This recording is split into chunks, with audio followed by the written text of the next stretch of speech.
your normal entrepreneur, which usually they start out as an artist, right? They're not starting out because they know business mechanics. They start out because they have some passion. They can help people solve a problem out in the world, or they bake a really good cookie, whatever.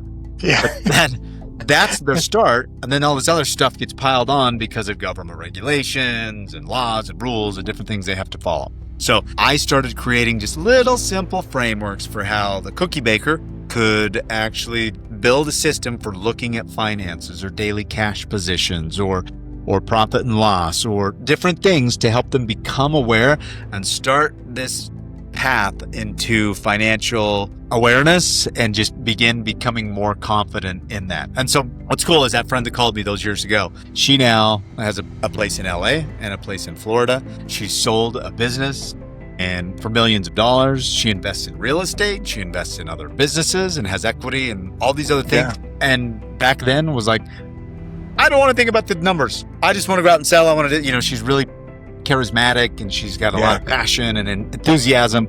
And that was very infectious. She could bring the room around to her point of view. But now she's got a bit of balance, like that yin and yang over there. She's not a master's accountant, but she has one that works for her. You know what I mean? Right, yeah. And that's what's cool, is that she can now pull the numbers together that she needs to know where she's at.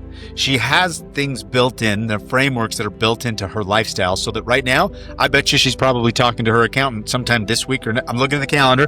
It's the 16th. So it's October. We're in quarter 4. This is where you really start to get aggressive with next year's tax strategy. Because if you wait, or you think about next year, but you get aggressive with this year rather. Because if you wait until January, February, it's final. It's already done. But if you start looking at those numbers now, and so she just has these little triggers built into her life that I taught her and worked out with her years ago that now allow her to pay a lot less tax, which gives her more capital to deploy into deals and investments, which brings her more money, which gives her more independence, which allows her to learn more about numbers. Like, this whole thing just kind of keeps feeding off of itself, and she gets better every year. It's awesome. Yeah. It's interesting. It's not like you did a bunch of market research to find a gap in the market.